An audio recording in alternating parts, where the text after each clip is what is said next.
Well, welcome back to the In Good Company podcast, where we believe that the best parts in business happen in good company. And I got great company today. This is Sean Pritzkau. Me and him have so many stories, which I am going to grill him on later just to share and welcome you into some of these stories. But Sean is one of those guys that when you meet him, you trust him and you know that you're getting the true Sean. He's one of the only people in my life that I've met where I think I said this to him back in the day. Like I was his leader in a previous role at a church, and I felt intimidated to lead him because of how trustworthy and encouraging and, again, really how good of a leader he was. So without further ado, I got stories for days. I do want to welcome to the podcast, Sean Pritzkau. Mike, it's been a bit. Thanks for having me. It feels good. It's great. I love you and your wife. You guys are absolutely incredible people. Again, could sit in that bucket for the next 2 hours, but we will move into your story. For those that don't know you, give us a little bit of a rundown. Where did you grow up? What's kind of your story? What are you doing for work? All that fun stuff. Sure. Well, Mike, thanks for having me. This is really great to be here. Love what you've done with the place. Thank you. Yeah, I mean, a bit about me. I was born in San Diego. I lived there for 10 days, first 10 days of my life. I love that. Been in Rochester ever since. I grew up in Greece, New York. Don't usually say that out loud. I joke. You can cut that. Yeah, we'll cut that. I grew up around here. Mike alluded, we know each other from ministry. So I know we'll dive probably deep into the story, but I don't know how quickly you want me to jump in. But grew up in Rochester and kind of jumped into ministry and made a lot of connections. And then since then have started a company. So about 8 years ago, I went off on my own consulting and coaching full time, help people, grow their audience and grow their reach, and hopefully affect some sort of change in the world. Yeah. And that's what I do day to day. You are, and again, we'll get into it. You're a big believer in people, and I've seen that throughout your life, where when you do something, you do it with all that you have, with all that you are. And I think being a lover of Rochester, being someone that grew up here, like you are a Rochester champion, bro. Like when I think about people that love Rochester, it's like Steve Carter, Sean Pritzkau. Like there's other people that love Rochester, but you guys are, again, true champions of this space. What has it been like for you to be able to create a business that is housed here, that is, right in downtown Rochester, where again you grew up and now you can really give back to this region? What has that been like for you? That's a great question. I love that you mentioned Steve. Steve's one of my best friends. We went to college together, lived together at some point. Now we feel like we live together. We share a studio where we co-work together, different companies in the same space. Honestly, he helped me understand my love for the city I lived in. Like he grew up in like Saratoga or something. And in college, we would go and like explore the city, and he knew more about this place that I had grown up in. And I had been here my whole life. And so through that, like the lens of like quote unquote like an outsider, like someone that came into the city, you get to see it with fresh eyes. And I love the city and I love living here and working here and being here. And I think I was born in San Diego, and I think part of me always thought I would end up in San Diego. Yeah. And there's actually, around the time when I started my company, it was like the first time I had flexibility where I literally could move. Yeah. And Shannon and we went out to San Diego for a month. We did like let's just pretend we live there for a little bit and see if it was the right fit. And everything about it felt perfect.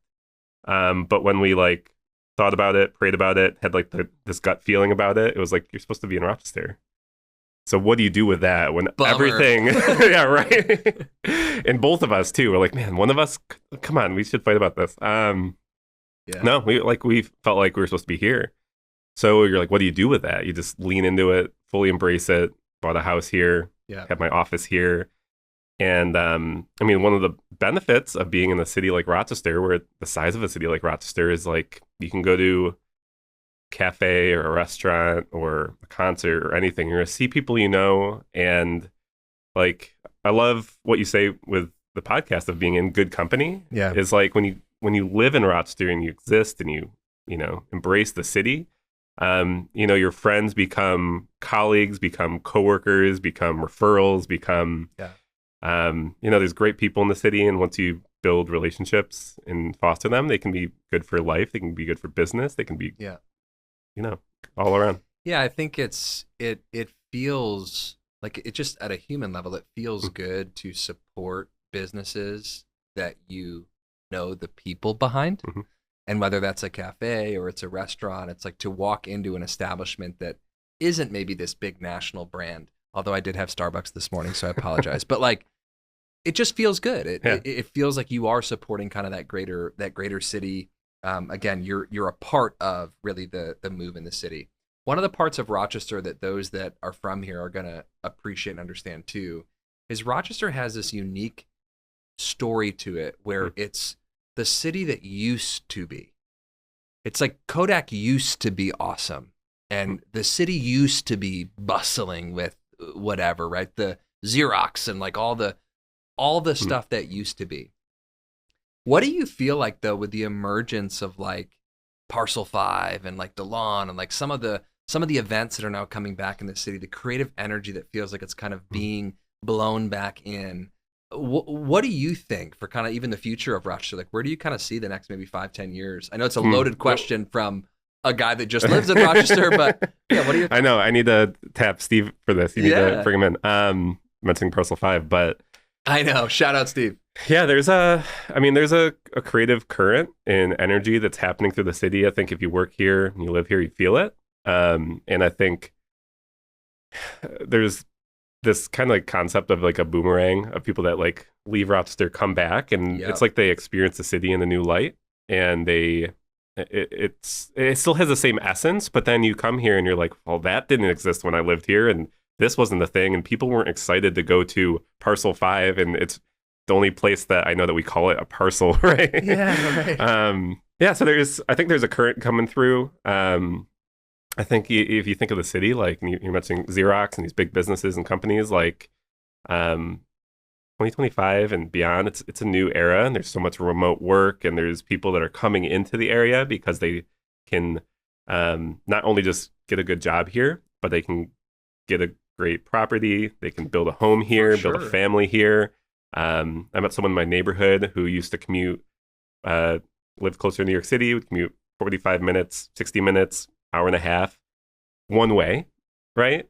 And so that is 3 hours that they're not with their family and they're not working. They're just doing the cost of business to go to work, right? So Rochester is a place that you can build a family, build a home, build a business. Yeah.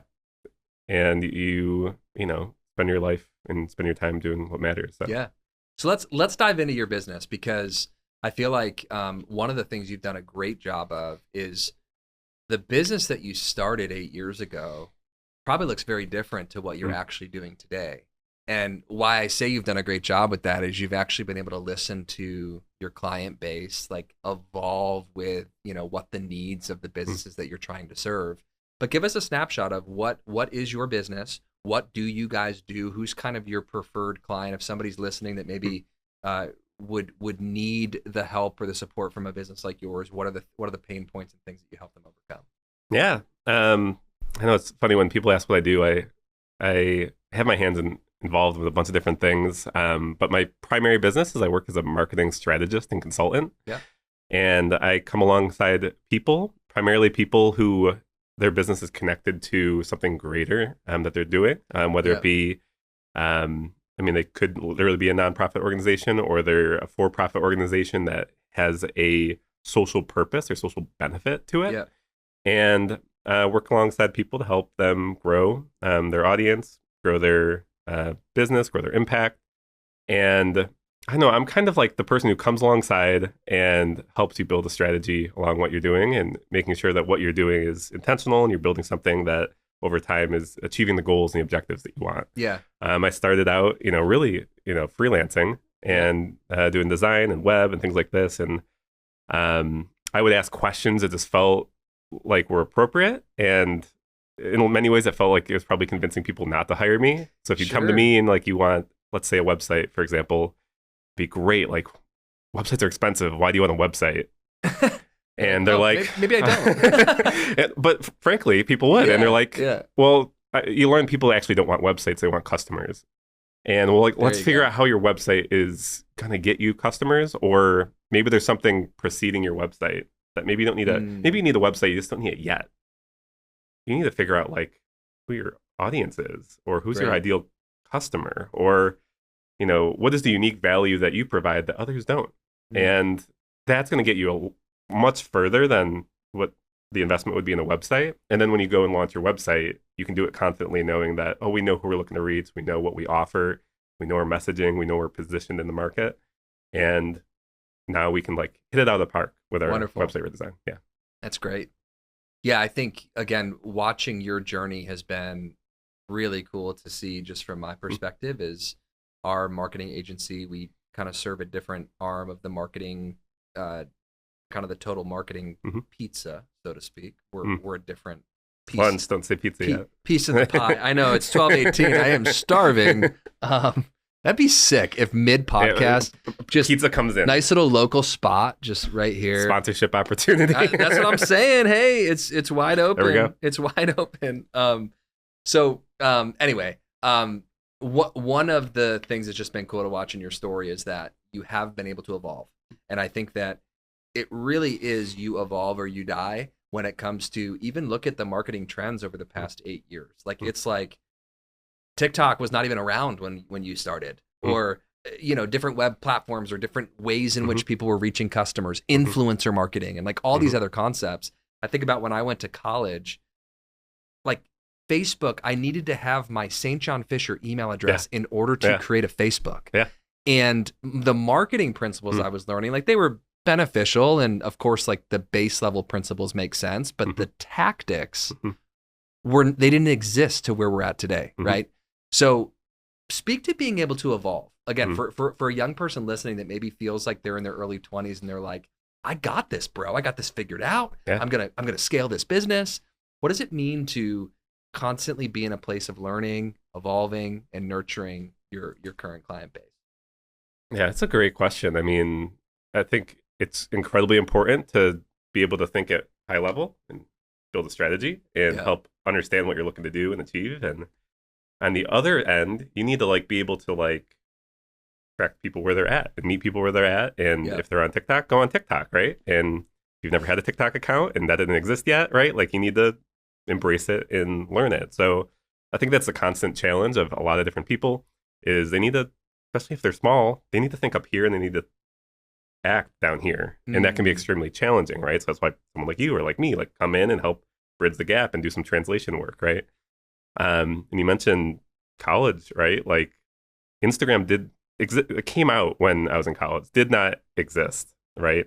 We jumped on these platforms and like embraced them because they were fun. And this is, I mean, jumping into kind of part of my story, how I got involved with this is just like, I was just using these tools to connect with people and help grow the things I was involved with. But that was before a marketing program was saying, this is how you use Instagram to grow your audience and attract more followers, right? And people. And the programs weren't teaching you how to do this, right? And there wasn't jobs for this yet, which might be dating us a little bit. But for sure. Right?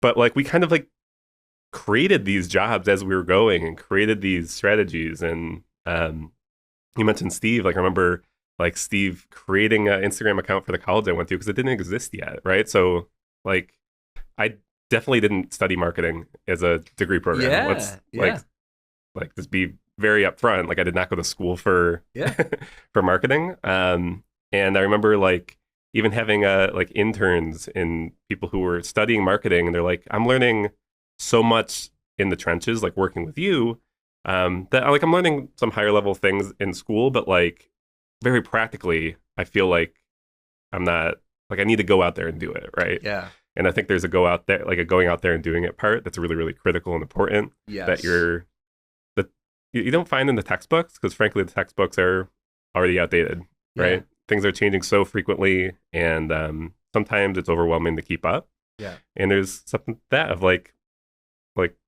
you don't necessarily always have to keep up, but in some ways you have to keep up. Yeah. And I think it's how can you how can you learn and grow with the things that are already in your hand? Like for you, it was a phone, and you guys were learning Instagram, and it was like the gross little like filters that you got to pick through from Instagram. Like, where were you when Instagram came out with video feature? Oh yeah. It was like, oh my gosh, like this is a photo sharing app, and now we can do video. Videos. Yeah. And then I remember somebody posted like a high quality video like that was not from iPhone, and I'm like, how did they do that? Can you import that video in here? Like, I just remember all of those changes happening in real time. And I think we live in a time right now where AI is coming, and it's here, and AI agents and like all these things that are coming down the road where we're laughing about social media, but don't get too locked in and comfortable in the tactics of what you're offering. Listen to the customer. And what you said at the beginning, bro, is gold. I realized they didn't need a new website. They needed more customers. If you can always understand what your tactics are delivering them, then your tactics will continue to change. But I think where businesses fail is they get so locked into the tactic that they actually miss out on getting that outcome. One of my favorite parts of our podcast that we do, it's very easy to see like your great YouTube videos, your great polished LinkedIn, your beautiful family, your dogs, your life, your house. Like, oh my God, it's easy to be Sean Pritzkau. I mean, look at his life, right? Fails of the week is what we call this. I want people to know, hey, this is not just, oh yeah, life is easy, we're doing great. Like, it doesn't have to be from this week, but what is a story that you feel like could just be a fun one to share with our audience of, this is just like a big fail. It could be as silly as like, you're bumping out the office and a pipe bursts and it floods the whole, like whatever. Like there's just stories of business. I could talk about this, building this space and the many fails that have gone in, but would love to hear. Oh, I love it. Yeah, I mean, pick a day. Like I have failures all the time. I was actually working with a designer this week, and we had a mistake on a project. She was super apologetic. And I'm just like, you want to talk about my mistakes for a little bit? Like we could talk for hours, right? So got plenty of them. No, I mean, I think if I was thinking like the biggest fails of my own work, like, I'm, a solo business owner, right? So clients are my livelihood, right? And so I think the biggest failure, like more like the hardest moment I've experienced in business was like 2020. Significant amount of my work was helping people market events, large events, right? Oof. And February comes around. Let's set the stage. My wife and I bought our first house. She's full-time student. I am self-employed, 2 years into it, right? So it's getting a mortgage they don't make it easy for people like us. And so we, buy this house. We're starting to renovate it, right? We were like taking down drywall. Oh yeah, Shannon had the coolest Instagram. Yeah. She was, Joanna Gaines influencing. Yeah. And yeah, so like literally our living room is studs, right? And it's February 2020, and we all know what happens in February 2020, right? And 100% of my clients drop overnight. Ooh. Right? Like I am helping people go in public to large events, sometimes stadiums, right? Like I am deep in this live event world. And overnight that changed, right? Sean's like, I'm now selling branded masks. You can put your logo on these masks. Yeah. And very like my wife and I met through music, right? I'm sure we'll talk about all this stuff. Like we also like on the side would get hired to do events and be a music director and things. And no more music events, right? Like not even our side hustle could continue. Right? Wow. That's a fail of a decade. That's really. A fail of a decade for sure. Yeah. Yeah. So how did you pivot from that? Like, I mean, obviously everybody, not everybody had that big of a drop, but it's like everybody had to make an adjustment to where we were. Like what did you do?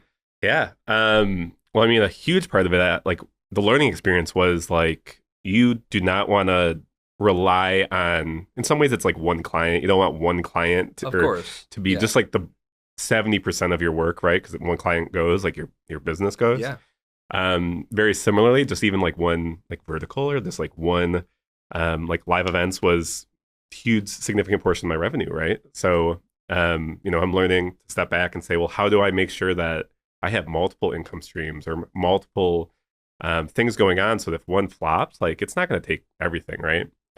So during that time, it was the art of the hustle, I guess. Like I'm very like anti-hustle culture. Yeah. When that happens, like you have no choice but to hustle, right? One of the spaces I went deep in is this no-code visual development space, right? And so helping people, not like where I was helping people attract a large audience and get them to a very specific thing, like often a space. Yeah. And move towards like, how do I help people in that space, like connect online, right? So it wasn't going to a building, but it was going to like a whatever. And I know in that space, the first like a project that we worked on was I helped like a cafe essentially like recreate Grubhub. Wow. And so like, how do you get those customers who want to support you and want like your product, but do it in a different way and helping. So it was essentially like strategically helping companies through that time, like because I was not the only one who had a crisis going on, right? Oh, of course. How do I serve clients and help them stay afloat during a difficult time? Bro, like that? restaurants specifically, like all that stuff was brutal. I mean, that was, bro, wild time to be alive. We were like Lysol wiping our groceries. I mean, it was intense. Yeah, that was insane. Yeah. So one of the things, and I think it's a good transition to dive into, I think one of the things that maybe, nothing can really prepare you for that time, but I think that, as we kicked off this podcast, you and I spent some time working in ministry together.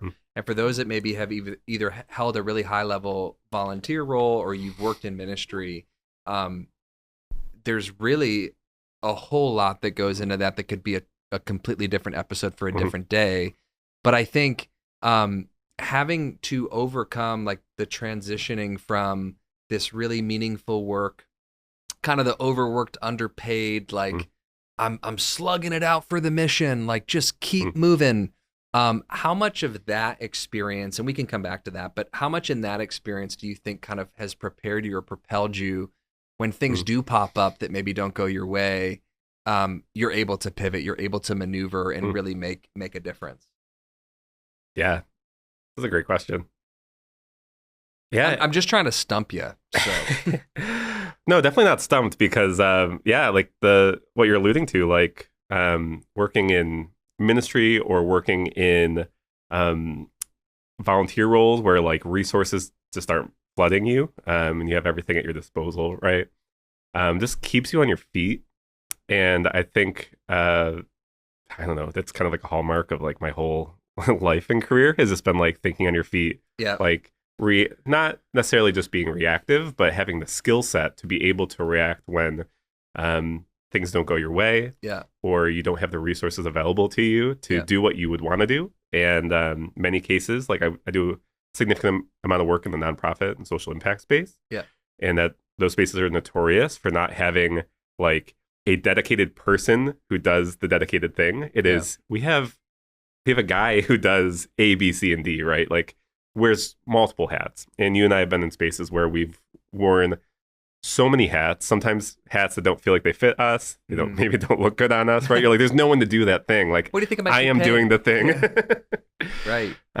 So I think, it's more or less, it's like a skill set and like a muscle that you develop over time that,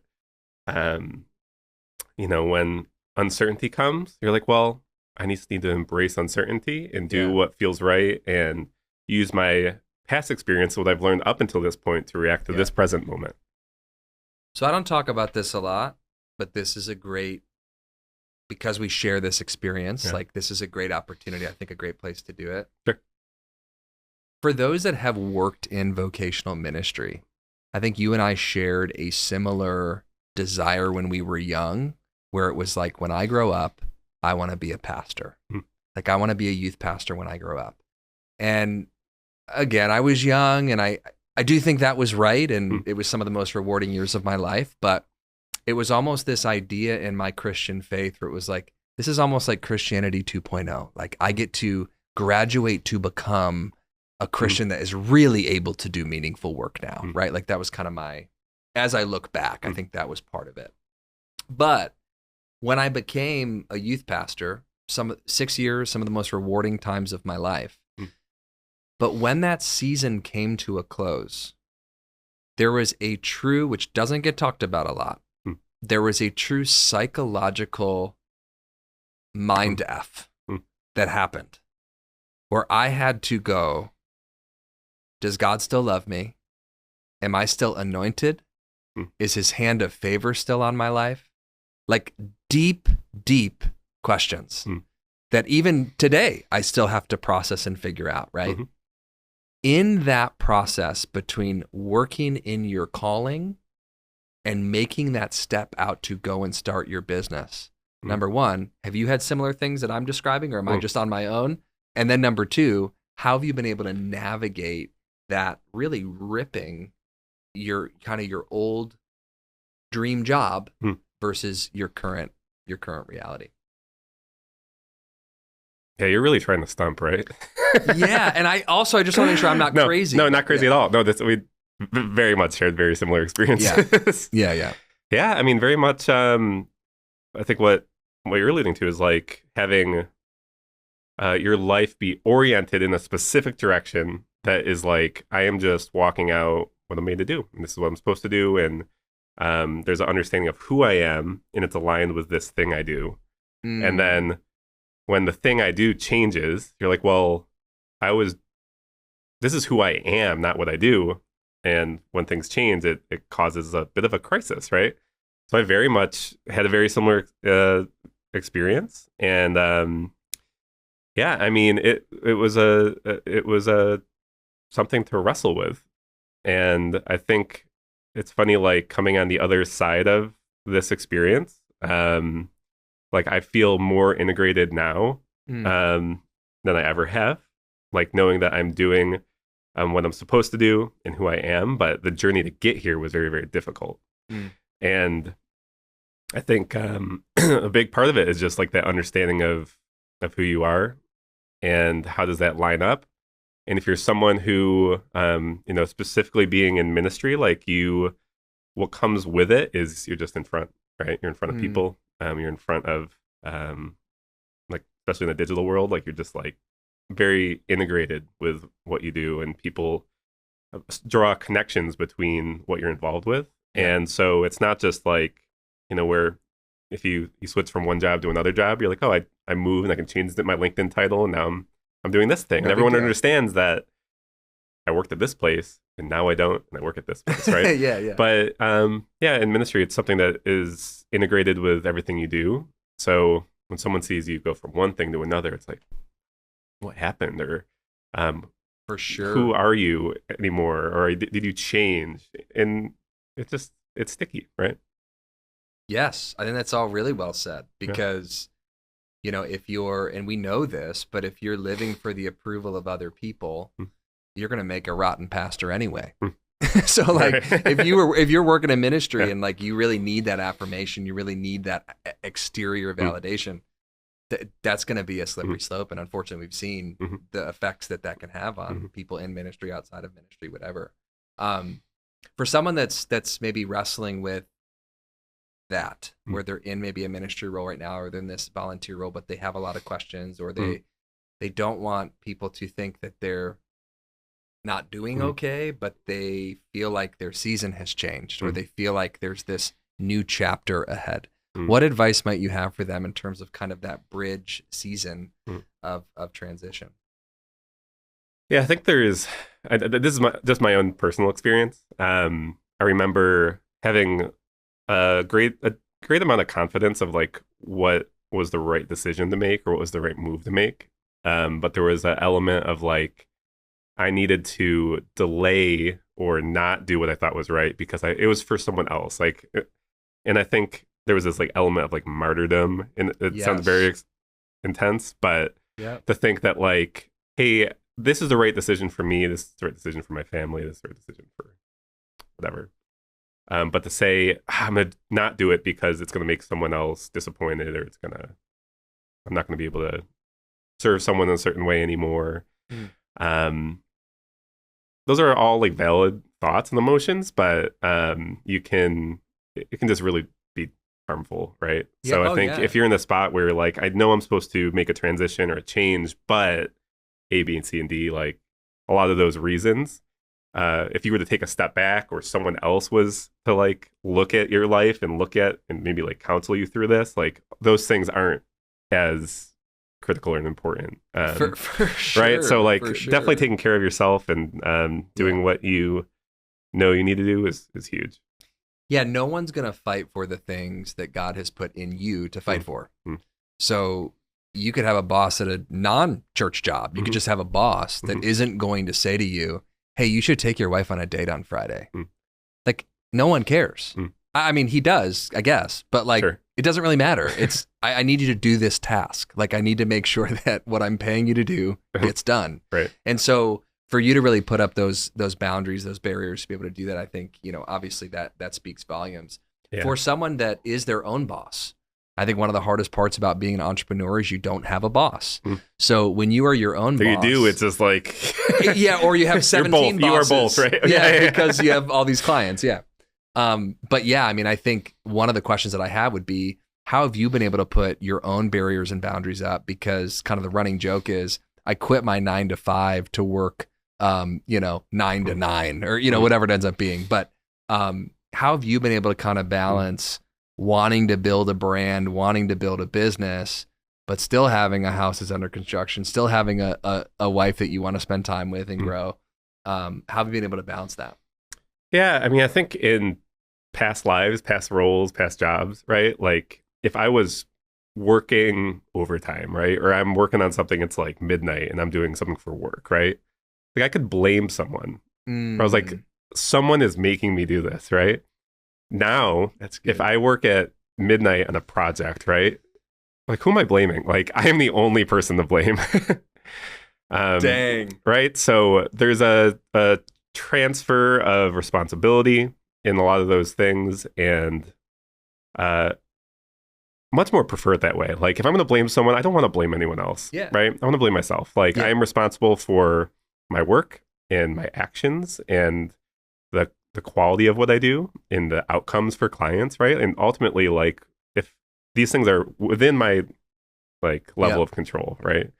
So that's the hugest thing. Like you spent $150 on coffee this week, as an example. That's your fault. You made that decision and you got to live with it. Right. Right. I probably did. Just as an example.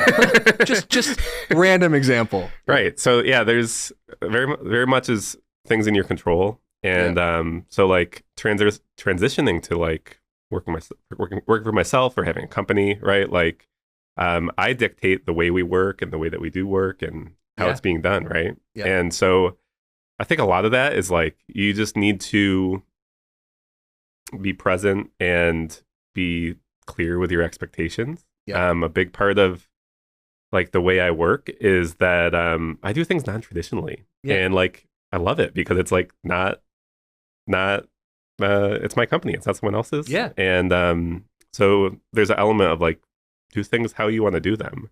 And so ultimately we are providing an outcomes-based service. So this takes you 2 hours or 2 days. The end client doesn't actually care. It's what you said at the beginning. It's, I don't need to build a website. I need to help them get more customers. Here are the tactics that can help them get more customers. Yeah. Right? And I think a lot of people like lean into the way that like a client thinks should be done. It's like if they knew how to get the outcome, they wouldn't come to you. They would just do it themselves, right? Yes. So a big part of that is like, like hourly billing, for example. Like a lot of people when they start out in a marketing, doing creative work or consulting or whatever, they tend to bill by the hour, right? And if a client really probably doesn't want 20 hours of work, or they don't want 40 hours of work, or they don't want 160 hours of work, like they probably want the thing that you're doing. And if you do it quicker, they're probably going to be happier, right? And they're going to have the outcome that you're looking for sooner, right? So there's just like things like that where there's a traditional understanding of how things have always been, and like your business, your work, and if you know what's in the best, and as long as you're always acting in the best interest of the clients, then like hold strong to your boundaries, your expectations, the way that you work, and you're probably going to do a better result. You come with a lot of knowledge, a lot of experience, but I also think a big reason for that is you have always been a great gatherer of people, build other people up, you invite other people's opinions around the table. Like, you've done a great job of that over the years that I've known you. Speak about some of the nonprofit board seats that you've just entered into, some of the opportunities of how have you been able to really build this beautiful marketing community right here in Rochester. And again, you guys just got done with an incredible event. Just talk a little bit about some of the things that you've been involved with locally. Sure. Yeah. It's kind of like connecting some dots here. Like we talked about how I love the city of Rochester. Been self-employed 8 years, right? I'm very much an extrovert. Like I might be the most extroverted person you've ever met. Yeah. And I'm not the person who is like the center of attention always, but like I just need to be around people. Yeah. So me being alone for like 15 minutes is like, that's a lot. Like starting to get hives, right? Like get me around people. So the great irony of being self-employed for 8 years is primarily working by myself, right? In a room, like by myself, right? We used to work in an office with 40 people running around everywhere, right?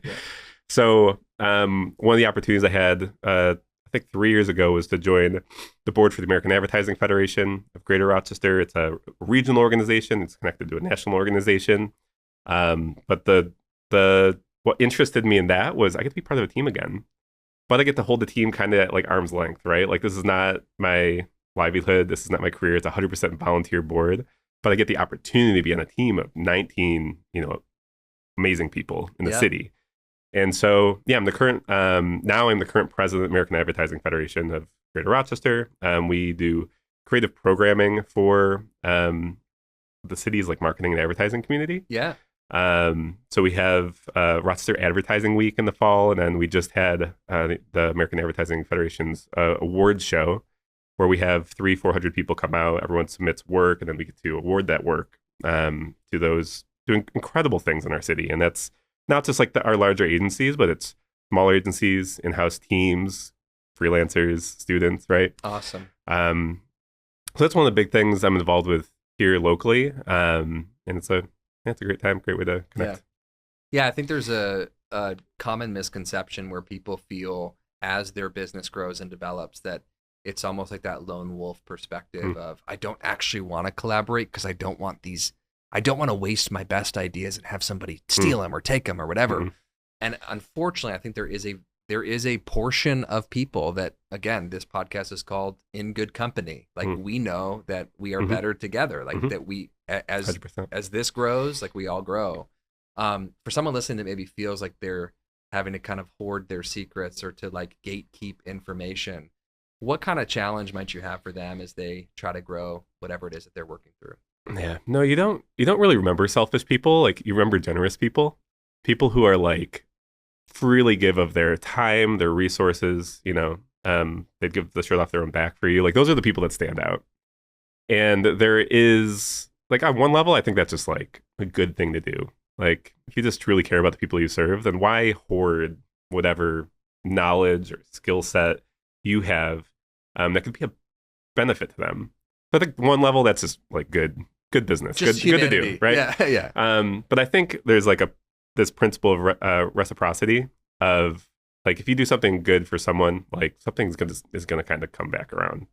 And you can think of that on the spiritual level. You can think of that on just the like practical level. Yeah. But it's contagious. The more you give, the more you serve, the more people like.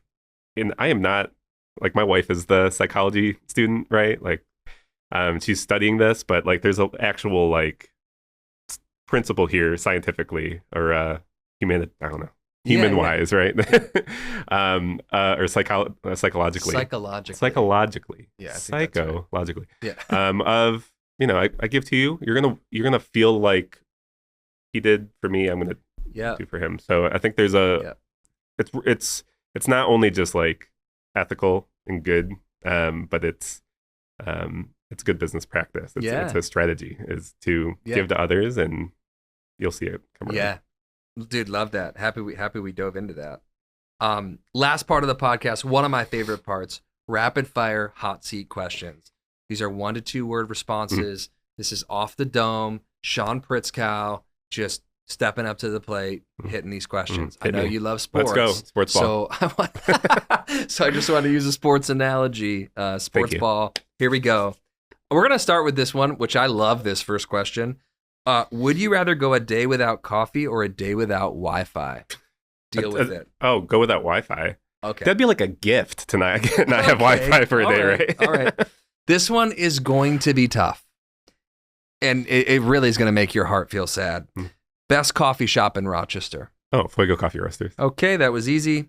Rochester has great coffee. Yeah. Like we are so lucky to be in a city where like throw a stone, you're going to find a coffee shop and it's going to be unbelievable, right? I have a strong affinity to Fuego, my people. Bro, just really quick statement on this. I know this is rapid fire. I have a buddy that's lives in New York City. He's from the Bay in San Francisco. He now lives in New York. He has family up in Albany. So it's not exactly a direct or whatever. Anyway, he's got a path that's somewhat close to Rochester. He comes out of his way to go to Ugly Duck Coffee in Rochester, sends me a picture every time. And then he goes back to his route to go visit his in-laws. And I'm like, this guy drives. If you were to follow my road trip of anywhere I go, and you looked at like my find my friend's location, would not make sense. Okay, because I am that guy going to like the coffee shop that's an hour and a half out of the way. Okay. So I love it. Got it. Okay. What is harder, fixing a broken marketing strategy or a bad cup of coffee? Oh, that's a great question. Yeah. They're very similar because I think there's an element of like trusting the process. And so there's like principles of making it's science, right? Like there's things you need to balance out. And I think with a marketing strategy, it's just like you need to understand what's happening and then figure out like how do we balance these levels or like pull the levers in such a way that fixes the problem. Love it. So, yeah. Let's go. If you could describe marketing in one word, what would it be? Like marketing in 2025 in one word. Yeah. Relationships. Love it. What is a guilty pleasure when you need a break from work? We already talked about coffee a lot. Crazy extrovert, right? I work alone in the room and whatever. My like guilty pleasure is just like literally just go into a cafe and then finding someone, usually a barista, to just chat with me for like 15 minutes. It gets my extroverted muscle out and get a good cup of coffee, wake up. I know what that's like. And then you're like, am I over talking? Because I'm really enjoying this. Yeah. I don't want to burden them. There's a line. There's people. You serve. This is your job. Okay. I'll pay for them too, just as long as we can. Yeah. No, that's amazing. Last question. I think this one's a fun one. What is one marketing trend that you wish would go away forever? No offense, everyone. Say it. I really don't like the little mics. Oh, holding the little mics. Excellent. Oh my gosh. They've always been designed to be like just out of the frame, right? So where are we? Like right here. This is where the mic's supposed to be. Yes.